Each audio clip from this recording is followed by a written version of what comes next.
जिंदगी में बंदगी तू करना है,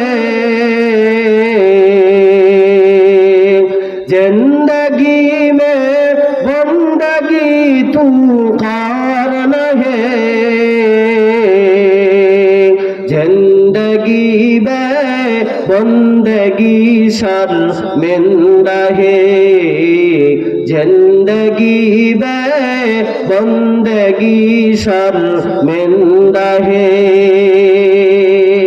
आयते हम कुछ न कुछ खरीदने को, जैसे हो रोशन मेरे कल्बूर हो। आयते हम कुछ न कुछ खरीदने को, और न कोई चारा तो चाहम में है, जिंदगी में बंदगी शर्मिंदा है, जिंदगी में बंदगी शर्मिंदा है। আপনারা বলেন আমার সাথে, जिंदगी में बंदगी तू करना है, जिंदगी में बंदगी तू करना है, जिंदगी में बंदगी शर्मिंदा है, जिंदगी में बंदगी शर्मिंदा है। दुनिया में हो दुनिया का तलबगार न हो, बाजार से गुजरे हो खरीददार न हो। ये दुनिया एक मिसल कागज फूल है, दुनिया एक मिसल कागज फूल है, जिंदगी में बंदगी तू करना है, जिंदगी में बंदगी तू करना है, जिंदगी में बंदगी शर्मिंदा है, जिंदगी में बंदगी शर्मिंदा है। কি খারাপ লাগতেছে আপনাদের?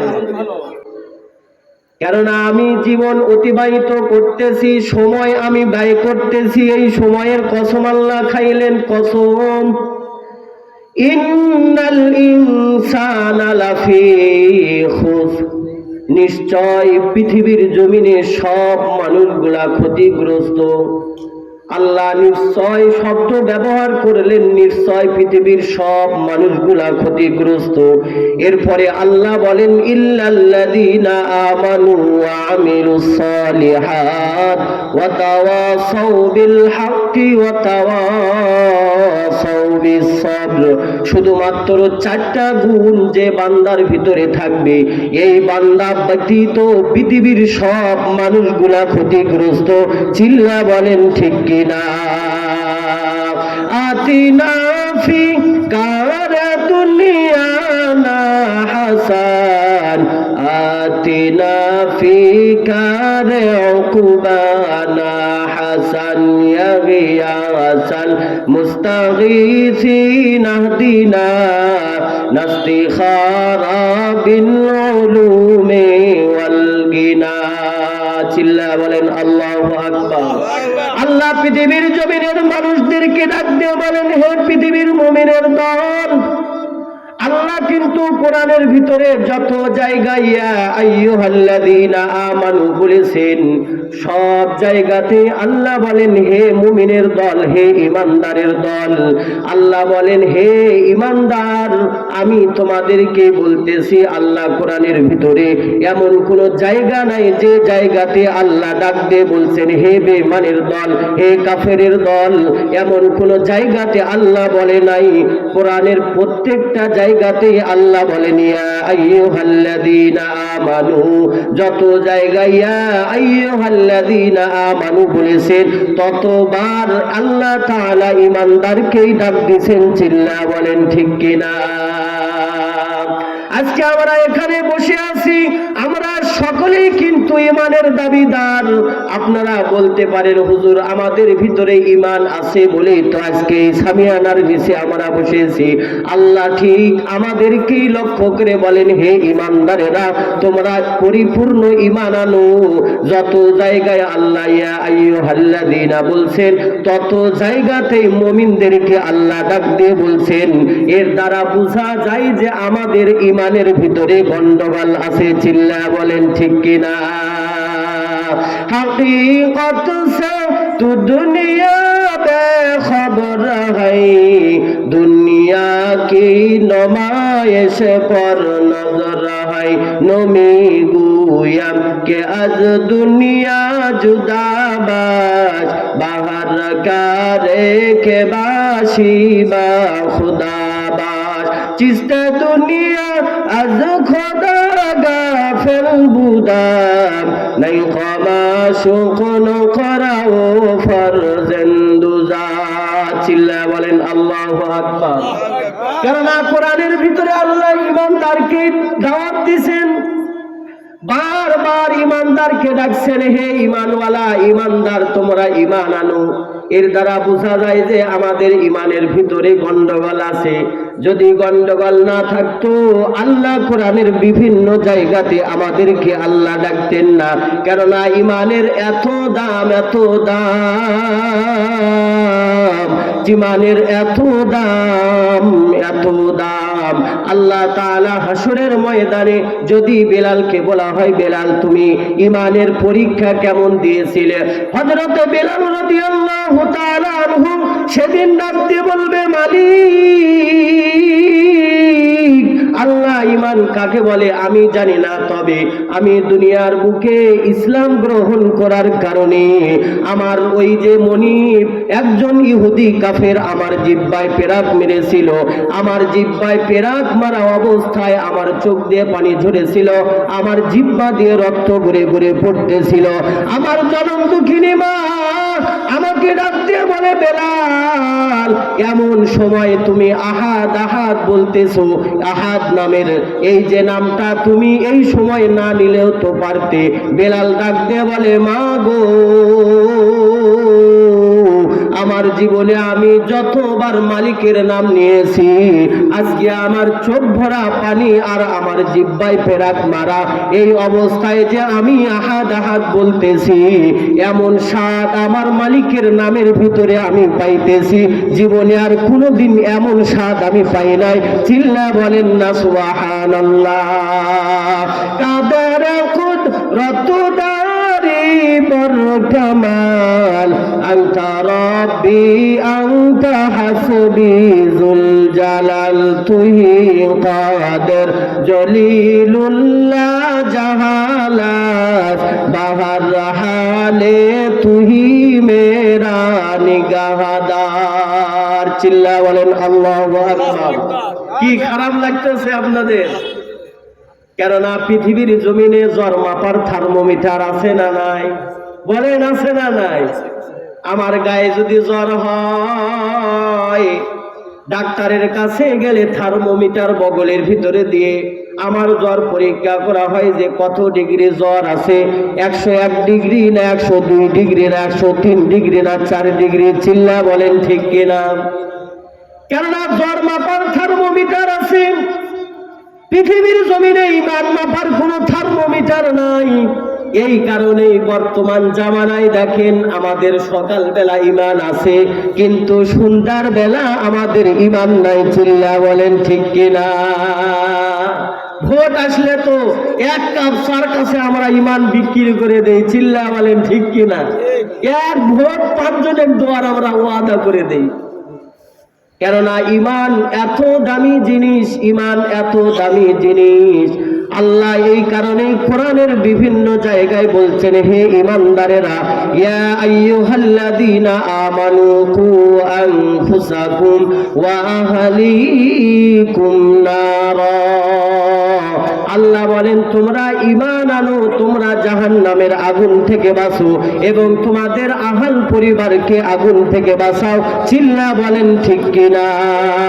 আল্লাহ আল্লাহ ক্যা মুবারক নাম है, अल्लाह अल्लाह आशिकू का काम है, अल्लाह अल्लाह तू मेरा माबूद है, अल्लाह अल्लाह तू मेरा माशूक है। चिल्ला बोलेन अल्लाहु আকবার। কেননা সকালবেলা আমাদের ঈমান আছে, বিকেল বেলা আর ঈমান খুঁজে পাওয়া যায় না, এরকম বান্দা আমাদের সমাজে আছে না নাই?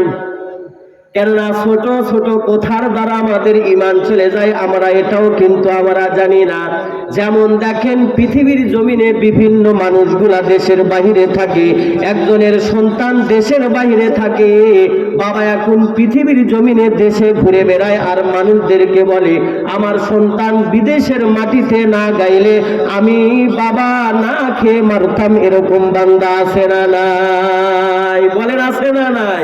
কিন্তু খাওয়ানোর মালিক কে?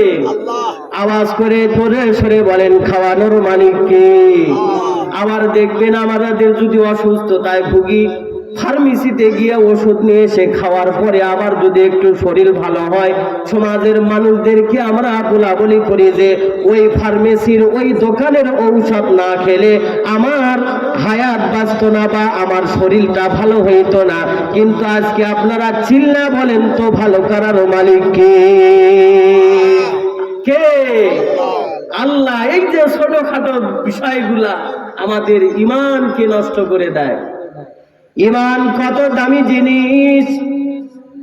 হাসরের ময়দানে যদি খাব্বাবকে বলা হয়, খাব্বাব ঈমান কেমন জিনিস, ঈমানের পরীক্ষা তুমি কেমন দিয়েছো? খাব্বাব সেদিন মালিককে ডাক দিয়ে বলবে, ওগো আল্লাহ মালিক, আমি পৃথিবীর জমিনে তোমার গোলামি আমি করতে পেরেছি কিনা জানি না মালিক। আল্লাহ, কিন্তু আমি ঈমান আনার কারণে আমি যে মনিবের বাড়িতে আমি কাজ করতাম, এই মনিব আমাকে, এই খাব্বাবকে এমন দাউ দাউ আগুনের ভিতরে আমাকে শোয়া দিয়েছে।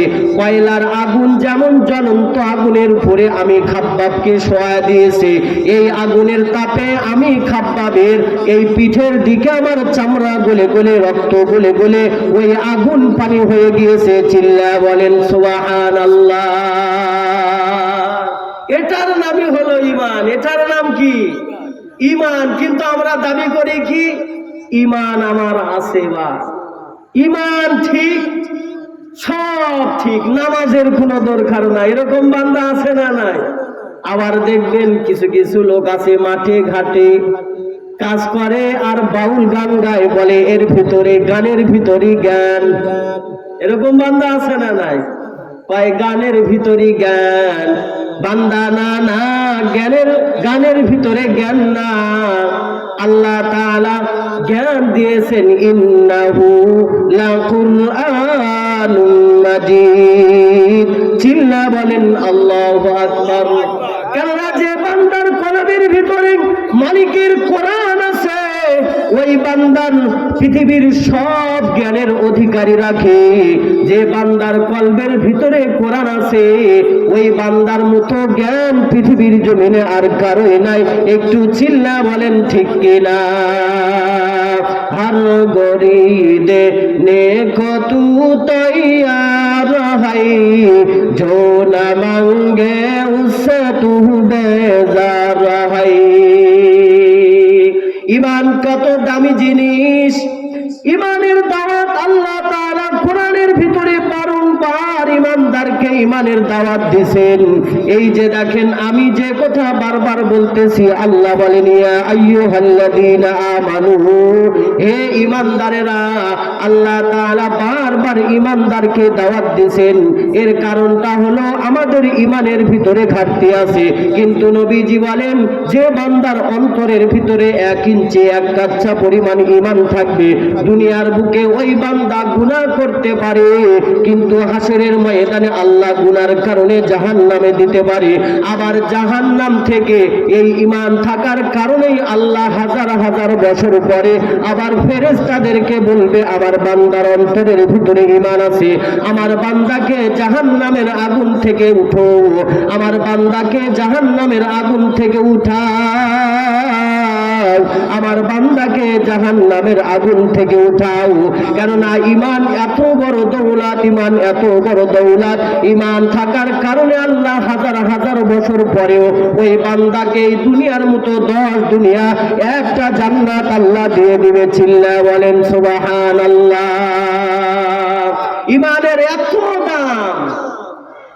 আর যদি কোনো বান্দা ঈমান আনে, ঈমান আনার পরে রাত্রি বেলায় যখন স্বামীরা বিবিকে নিয়ে ঘুমিয়ে যাবে, সন্তানদেরকে নিয়ে ঘুমিয়ে যাবে, পৃথিবীর সব দরজা জানলা বন্ধ হয়ে যাবে, বান্দা যদি একবার মালিককে ডাক দিয়ে বলে গো মালিক, আল্লাহ সারা জীবন গুনাহ করেছি, আল্লাহ ঈমান এনেছি, গুনাহ করেছি, তুমি ছাড়া আমাদের মালিক কে আছে? আল্লাহ যত গুনাহ করেছি তুমি মাফ করে দাও, আল্লাহ যত অপরাধ করেছি ক্ষমা করে দাও। আল্লাহ তাআলা প্রথম আসমানে আসে আর ডাকে হে বান্দা আয় আমার বুকে আয়। যে বান্দা গভীর রজনীতে আল্লাহকে ডাক দিয়ে বলবে আল্লাহ, একটু আপনারাও চিল্লা বলেন আল্লাহ, ডাক দেন না মালিকের আল্লাহ। अल्लाह अल्लाह क्या मुबारक नाम है, अल्लाह अल्लाह आशिकों का काम है, अल्लाह अल्लाह तू मेरा माबूद है, अल्लाह अल्लाह तू मेरा माशूक है। গভীর রাজনীতিতে কোন বান্দা যদি মালিককে ডাক দিয়ে বলে আল্লাহ সারা জীবন গুনাহ করেছি মালিক, আল্লাহ তুমি ছাড়া আমাদের তো যাওয়ার কোনো জায়গা নাই, আমরা কোথায় যাব? তুমি তো আমাদের মালিক। আল্লাহ জীবিত থাকতেও মালিক, মরলেও মালিক, হাসরেও মালিক, জান্নাতেও মালিক। আল্লাহ তুমি এই গোলামটাকে কেন মাফ করবে না? আল্লাহ ডাক দিয়ে বলে যে বান্দা আমার কাছে চাইবে আমি ওই বান্দাকে জীবনের সব গুনাহগুলা আমি মাফ করে দেই। চিল্লা বলেন সুবহানাল্লাহ। जिंदगी में बंदगी तू करना है, जिंदगी में बंदगी तू करना है, जिंदगी में बंदगी शर्मिंदा है, जिंदगी में बंदगी शर्मिंदा है। आयते हम कुछ न कुछ खरीदने को, जैसे रोशन मेरे कल्बूर हो, आयते हम कुछ न कुछ खरीदने को, और न कोई चारा तो चाहम में है, जिंदगी में बंदगी शर्मिंदा है, जिंदगी में बंदगी शर्मिंदा है। আপনারা বলেন আমার সাথে, जिंदगी में बंदगी तू करना है, जिंदगी में बंदगी तू करना है, जिंदगी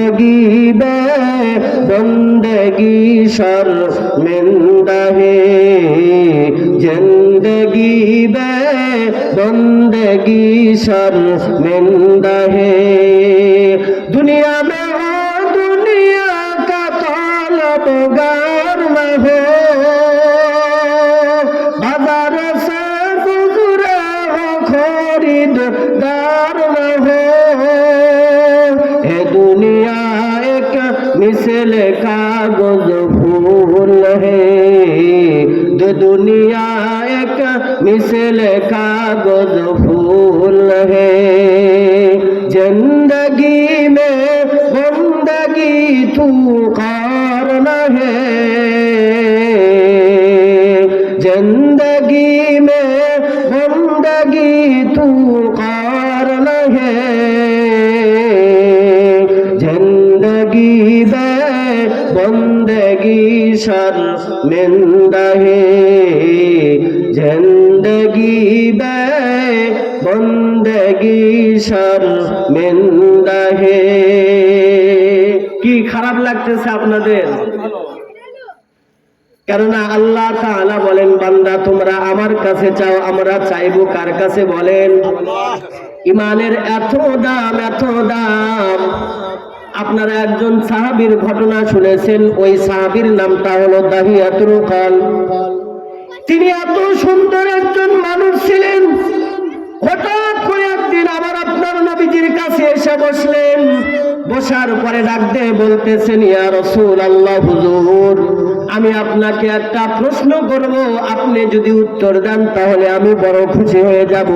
আমার আপনার নবীজি বলেন, বলো বলো কি বলবে আমাকে? দাহিয়াতুল কলব তখন কি করে নাই? ইসলাম গ্রহণ করেন নাই। আমার আপনার নবীজি বলেন, বলো কি এমন প্রশ্ন করবে, তুমি জলদি করে আমাকে বলো। ওই সাহাবী ডাক দিয়ে বলেন, ইয়া রাসূলুল্লাহ, কোন বান্দা যদি কালেমা পড়ে যদি ঈমান আনে, আল্লাহ বুঝি জীবনের সব অপরাধ মাফ করে দেয়। আমার আপনার নবীজি বলেন, হ্যাঁ হ্যাঁ, কোন বান্দা যদি কালেমা পড়ে যদি ঈমান আনে, আসমানের মালিক আল্লাহ ওই বান্দার জীবনের সব গুনাহগুলো মাফ করে দেবে। চিল্লা বলেন না সুবহানাল্লাহ।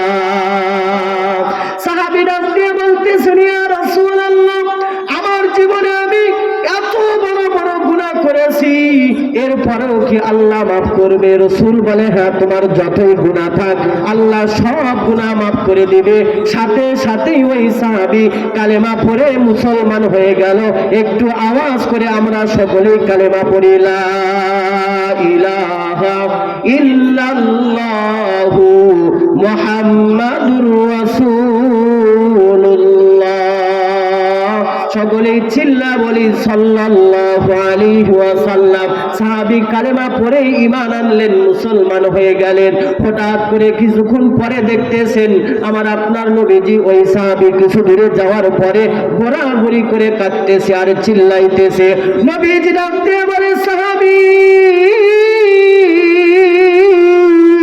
আমি কি তোমাকে জোর করে কি মুসলমান বানাইছি? এই কারণে কি তুমি কান্না করতেছো? সাহাবী বলে, ইয়া রাসূলুল্লাহ, না না। এরপরে নবীজি বলে, তুমি এক ধর্ম থেকে আরেক ধর্মে এসেছো, এই কারণে কি তুমি কান্না করতেছো? ওই সাহাবী বলে, ইয়া রাসূলুল্লাহ, না না, আমি কান্না করতেছি আমার অতীত জীবনে আমি এত বড় বড় গুনাহ করেছি, ওই গুনাহকে আমি স্মরণ করে আমি কাঁদতেছি। ইয়া রাসূলুল্লাহ, কি এমন গুনাহ করেছো সাহাবী, তুমি আমাকে বলো। ওই সাহাবী রাতে বলে, ইয়া নবীজি, ইয়া রাসূলুল্লাহ, আমার জীবনে আমি এমন একটা সময় আমার অতিবাহিত হয়েছে, আমি এমন কোনো দিন নাই, এমন কোনো সপ্তাহ নাই, এমন কোনো মাস নাই